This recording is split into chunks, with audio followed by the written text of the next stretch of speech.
Hello friends, मैं उदय Tiwari eminent institute के YouTube platform पर आपका स्वागत करता हूं। दोस्तों, हम आज से स्टार्ट कर रहे हैं आधुनिक भारत का इतिहास, उसकी एक लेक्चर सीरीज, जिसमें आप जितने भी कॉम्पिटिटिव एग्जाम्स हैं, चाहे वो आप किसी भी स्टेट की पीएससी हो या फिर यूपीएससी का आप एग्जाम दे रहे हो या कोई भी वनडे एग्जाम हो, उन सबको आप उन सब के लिए आप जरूरी जो इन्फॉर्मेशन है आप हमारी इस वीडियो लेक्चर सीरीज में पाएंगे।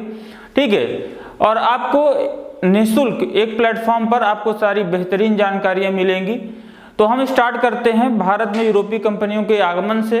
ठीक है, आधुनिक भारत का इतिहास, और इस आधुनिक भारत के इतिहास में कौन कौन सी ऐसी घटनाएं हुई हैं जो हमारे एग्जाम के पॉइंट ऑफ व्यू से इम्पॉर्टेंट हैं, उन सब का हम यहाँ पर डिटेल स्टडी करेंगे। तो हमारा जो लेवल रहेगा उसमें हम कोशिश ये करेंगे कि आपका प्री और मेंस दोनों को हम कवर कर पाएं। तो हम इसकी शुरुआत कर रहे हैं भारत में यूरोपीय कंपनियों के आगमन से। Advent of European companies in India. हम माध्यम में कोशिश करेंगे कि हम हिंदी इंग्लिश दोनों माध्यम के जो हमारे विद्यार्थी हैं उनको हम ध्यान में रखते हुए बाइलिंगुअल एक सीरीज स्टार्ट कर रहे हैं। तो इसमें आपका सहयोग अपेक्षित है, और अपने विचारों को, अब आपका जो ओपिनियन है आप उसे कमेंट के माध्यम से हम तक पहुंचाने की कोशिश करेंगे। और नए नए लेक्चर्स के अपडेट्स के लिए मैं आपसे पहले ही गुजारिश करूंगा कि आप सबसे पहले हमारा चैनल सब्सक्राइब कर लें, और वीडियो देखने के बाद आपको ये वीडियो कैसा लगा और अपना विचार हमें अंत में कमेंट के माध्यम से जरूर बताएं। या किसी को कोई डाउट होता है तो वो डाउट भी आप कमेंट के माध्यम से हमसे पूछ सकते हैं। तो दोस्तों, हम स्टार्ट कर रहे हैं भारत में यूरोपीय कंपनियों का आगमन। Advent of European companies in India.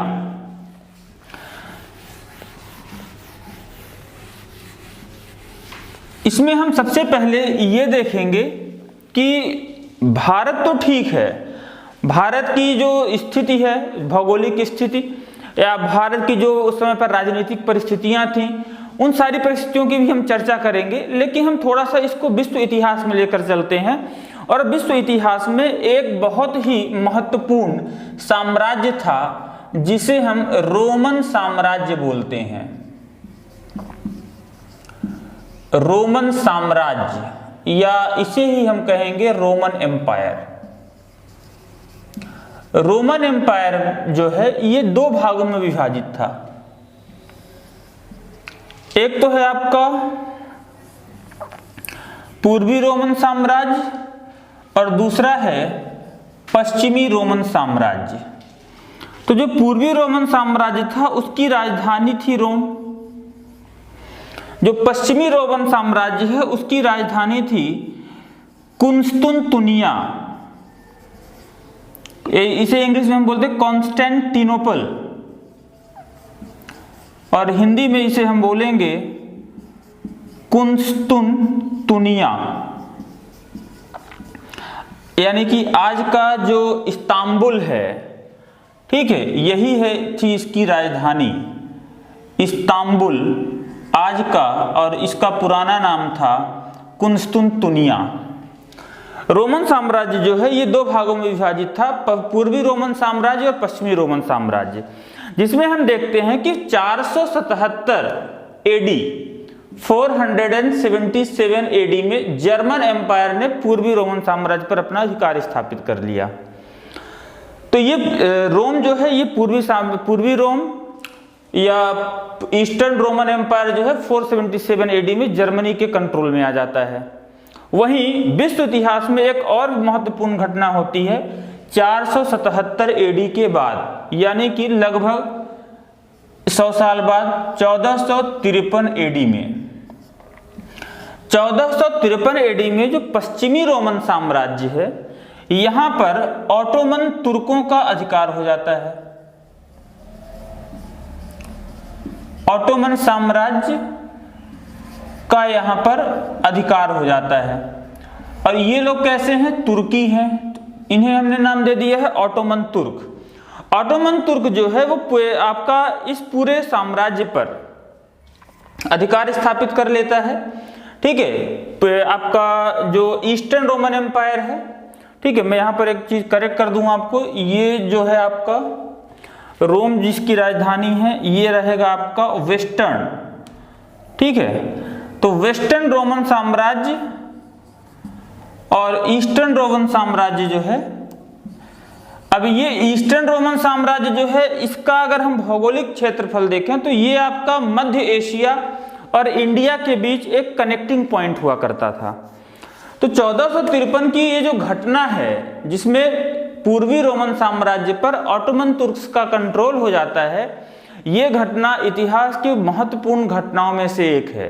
जैसे आपसे अगर पूछे कि विश्व इतिहास में जितनी भी महत्वपूर्ण घटनाएं हुई हैं उन महत्वपूर्ण घटनाओं में सबसे महत्वपूर्ण घटना कोई भी एक इंसिडेंट, तो आप इसमें बता सकते हैं कि 1453 की जो घटना रही एक बहुत ही महत्वपूर्ण घटना रही है। और घटना ये महत्वपूर्ण क्यों है? क्योंकि इस घटना के परिणाम जो है वो महत्वपूर्ण रहे हैं। तो इस घटना के कारण यहाँ पर कुछ परिवर्तन होते हैं। जैसे एक तो जब पूर्वी रोमन साम्राज्य पर ऑटोमन तुर्कों का अधिकार होता है, ये लोग इस्लामिक लोग हैं, इस्लाम का प्रचार प्रसार कर रहे हैं। तो ऑटोमन तुर्कों ने क्या किया, जब यहाँ पर अपना अधिकार क्षेत्र स्थापित किया तो यहाँ के जितने भी स्कॉलर हैं, प्रमुख दार्शनिक हैं, विद्वान हैं, चित्रकार हैं, ये सब भागकर शरण ले लेते हैं। कहाँ? पश्चिमी रोमन साम्राज्य में। पश्चिमी रोमन साम्राज्य में भी अगर हम बात करते हैं तो विशेषतः ये आपका इटली, और इटली में भी कहाँ? इटली में एक शहर है फ्लोरेंस। तो इटली के फ्लोरेंस नामक शहर में इन लोगों का पलायन होता है, ठीक है। तो ईस्टर्न रोमन एम्पायर उस समय पर यूरोप और एशिया या साउथ ईस्ट एशिया आप बोल सकते हैं, इसके बीच एक लिंकेज प्रोवाइड कराता था, एक बहुत ही महत्वपूर्ण कड़ी था जहां से होकर सारे व्यापार यहाँ संचालित होते थे, ठीक है। तो एक ये परिणाम हुआ, सारे विद्वान जो हैं, जो दार्शनिक, चित्रकार, ये सब भागकर शरण ले लेते हैं आपका वेस्टर्न रोमन एम्पायर में, और यहीं से एक नया दौर शुरू होता है। हमने बात की कि 1453 की जो घटना है वो घटना इंपॉर्टेंट क्यों है, तो यहीं से शुरुआत होती है भौगोलिक खोजों की। भौगोलिक खोजों का एक नया दौर शुरू होता है। ये दौर कैसा है? हमने अभी बात की कि रोमन एम्पायर जो है ये आपका यूरोप और एशिया के बीच में एक लिंकेज प्रोवाइड करता था।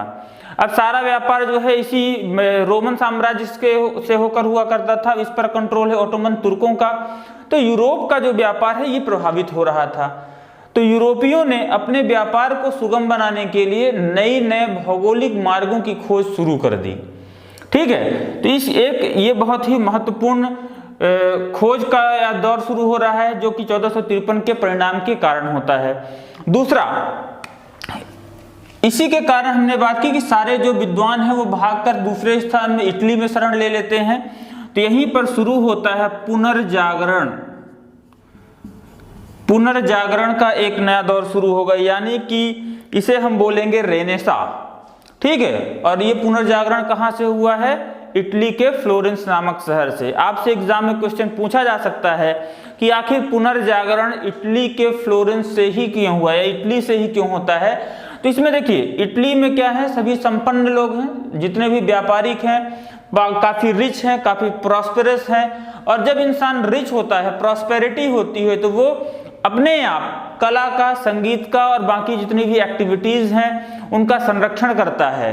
तो यहाँ के जो धनी व्यापारी लोग थे, जो रईस लोग हैं, उन लोगों ने इन दार्शनिकों को, इन विद्वानों को वहां पर अपने यहाँ शरण देना शुरू किया, जिससे कि उनकी प्रॉस्पेरिटी और बढ़ती है, ठीक है। इसी से यहाँ पर शुरू होता है एनलाइटनमेंट, ठीक है, जिसे हम हिंदी में बोलते हैं प्रबोधन। यानी कि पुनर्जागरण हुआ, पुनर्जागरण के बाद यहाँ पर प्रबोधन की शुरुआत होती है। और इसी प्रबोधन के कारण यहाँ पर धार्मिक सुधार भी होते हैं। तो धार्मिक सुधार कैसा हुआ, हम देखेंगे कि यहाँ पर क्रिश्चियनिटी जो है, ईसाइयत बहुत ही चरम पर थी, और इसी ईसाइयत में परिवर्तन की शुरुआत होती है। तो क्रिश्चियनिटी जो है, इसमें एक व्यक्ति हैं, आपने नाम सुना होगा, मार्टिन लूथर किंग या किंग मार्टिन लूथर, ठीक है। उन्होंने जो ईसाइयत की ऑर्थोडॉक्स प्रिंसिपल रहे हैं, या बोल सकते हैं उनकी जो रूढ़िवादी विचारधाराएं थी, उनका विरोध शुरू कर दिया। तो ईसाइयत अब दो भागों में बढ़ जाती है, जिसे एक को हम बोलते हैं प्रोटेस्टेंट और दूसरे हैं कैथोलिक। तो पुनर्जागरण की शुरुआत 1453 के इंसिडेंट के बाद होती है। इसलिए हमने देखा कि 1453 की जो घटना है विश्व इतिहास में बहुत ही महत्वपूर्ण है। अब इसका इम्पैक्ट भारत में कंपनियों के आगमन पर कैसे पड़ता है, इसकी भी हम एक यहाँ पर स्टडी करेंगे। अब क्योंकि यहाँ पर भौगोलिक खोजों का एक दौर शुरू हो रहा है, तो उस दौर के कारण आखिर सारे यूरोपीय भारत ही क्यों आते हैं, तो इसमें हम देखते हैं कि जो ये भौगोलिक खोजों का दौर शुरू हुआ, उसमें वहां के जितने भी शासक थे, जितने भी रईस लोग थे, उन सभी ने इन भौगोलिक खोजों को प्रश्रय दिया है। उन सभी के ने जितनी भौगोलिक खोजें हुई हैं उनको स्पॉन्सरशिप देना शुरू किया है। वहाँ के जितने भी शासक रहे हैं, उनके जो व्यापारी रहे हैं, उन सबका यहाँ पर इन भौगोलिक खोजों के लिए प्रोत्साहन दिया गया। ठीक है। इसके अलावा कुछ और भी महत्वपूर्ण आविष्कार होते हैं, जैसे कंपास का आविष्कार हो गया। ठीक है। तो इससे भी क्या कहते हैं, नए नए समुद्री मार्गों की खोज शुरू होती है। तो इसमें सबसे मुखर या बोल सकते हो सबसे जो प्रोमिनेंट रहे हैं वो रहे हैं आपके पुर्तगाली। ये पुर्तगाल के यूरोप में एक छोटी सी कंट्री है पुर्तगाल, या जिसे हम इंग्लिश में पोर्चुगल बोलते हैं। तो पुर्तगाल के लोग काफी मुखर रहे हैं और ये पहली बार नए समुद्री मार्गों की खोज शुरू करते हैं। आपने सुना होगा कि वास्को डी गामा वह पहला व्यक्ति है जिसने भारत के समुद्री मार्ग की खोज की थी। ये ध्यान रखेंगे, भारत की खोज नहीं की थी, भारत के समुद्री मार्ग की खोज की थी। ठीक है। कहाँ से वो? अफ्रीका में केप ऑफ गुड होप नामक एक स्थान है। ठीक है। वहां से होता हुआ ये भारत में अरब सागर के रास्ते जमोरिन राजा के राज्य में कालीकट बंदरगाह के पास ये पहुंचता है। ठीक है। तो इसकी शुरुआत कैसे होती है, इसको हम थोड़ा सा समझते हैं। पुर्तगाल का एक शासक है, प्रिंस है हेनरी। पुर्तगाल का एक प्रिंस राजकुमार हेनरी, इसका जो टाइटल है हेनरी द नेविगेटर, एक नाविक।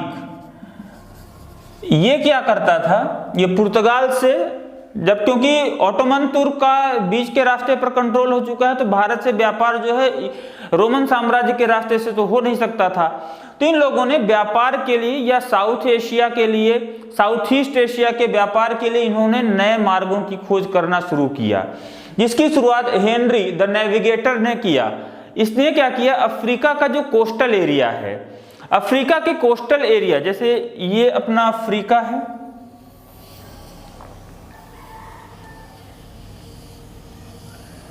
तो अफ्रीका का ये जो कोस्टल एरिया है, इसकी कई बार यात्राएं की।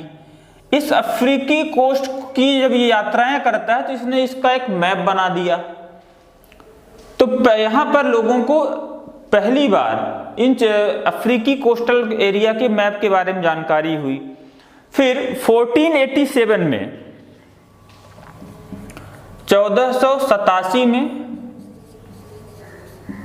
एक व्यक्ति है बार्थोलोम्यू डियाज, आप हिंदी में इसे लिख सकते हैं बार्थोलोम्यू डियाज। ये जो व्यक्ति है, ये इसी समुद्री रास्ते से, यानी इसी अफ्रीकी तट से होता हुआ पहुंचता है यहीं पर आपको मिलेगा केप ऑफ गुड होप। इसी को हम बोलते हैं आशा अंतरीप। आशा अंतरीप। तो 1487 में बार्थोलोम्यू डियाज वह पहला व्यक्ति है जो केप ऑफ गुड होप तक पहुंचता है। इसके बाद 1487 के बाद 1498 में वास्को डी गामा अगला एक पुर्तगाली नाविक है जो केप ऑफ गुड होप से होते हुए ये भारत के कालीकट बंदरगाह पर पहुंचता है और रास्ते में इसकी सहायता करने वाला एक गुजरात का नाविक है अब्दुल मानिद, या इसी को अब्दुल मजीद भी आप पढ़ेंगे। ये गुजरात का नाविक है जिसने वास्को डी गामा की सहायता की और 1498 में वास्को डी गामा जमोरिन राजा के राज्य तक पहुंचता है। ठीक है, तो इस तरीके से एक ये हुआ। फिर यहीं का ये यूरोपियन ही है एक मैगलेन,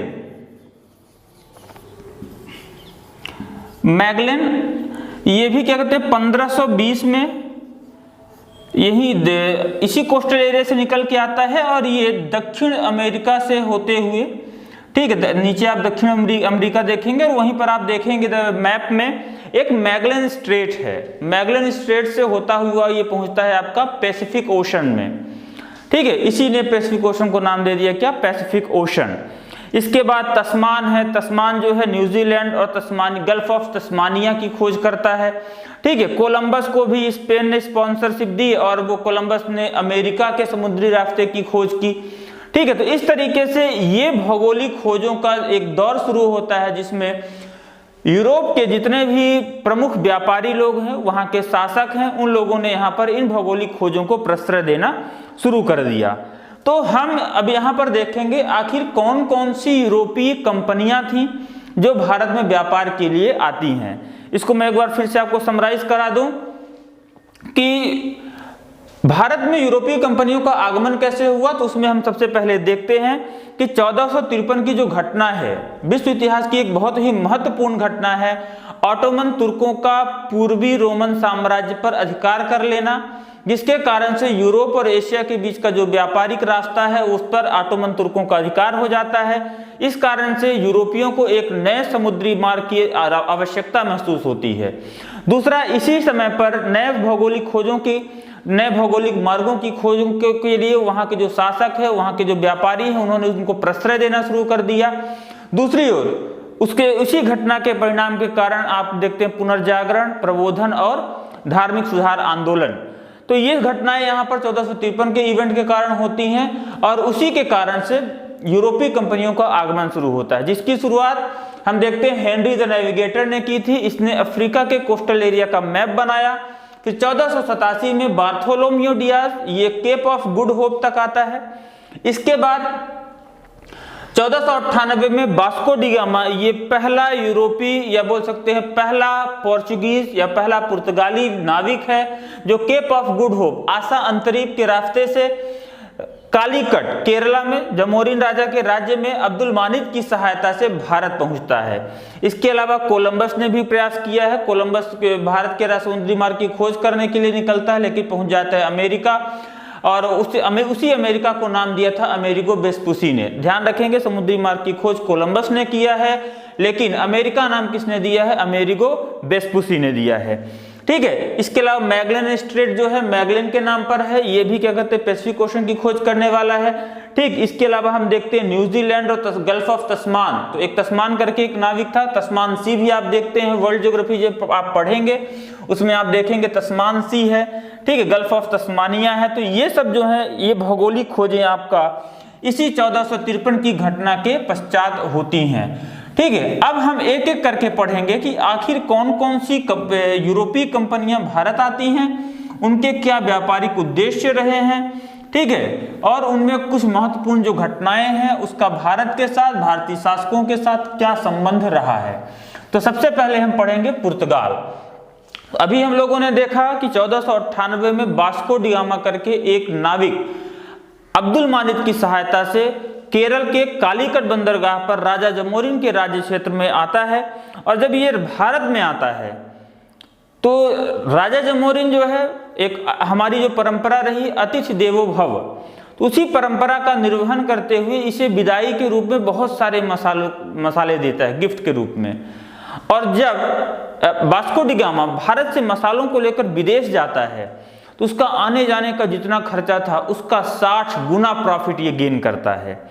ठीक है, तो इसी लालच में बाकी जो आसपास के देश हैं जैसे हम देखेंगे डच, ब्रिटिश, फ्रेंच, डेनमार्क, ये सारे लोग भी भारत में व्यापार करने के उद्देश्य से आते हैं, क्योंकि अब एक महत्वाकांक्षा जागृत हो जाती है कि आखिर एक बार के मसाले के व्यापार में 60 गुना प्रॉफिट हो रहा है, अगर हम वहीं रहकर व्यापार करते तो कितना ज़्यादा प्रॉफिट कमा सकते हैं। ठीक है, तो हम यहाँ पर देखते हैं आखिर पुर्तगाली भारत क्यों आते हैं या यूरोपीय कंपनियां भारत क्यों आती हैं। तो इसके पीछे हम कई कारण पढ़ते हैं। ठीक है, तो हम यहाँ पर उन कारणों की बात करते हैं, आखिर कौन कौन से कारण रहे हैं। तो एक तो जो कारण रहा है वो है आर्थिक कारण।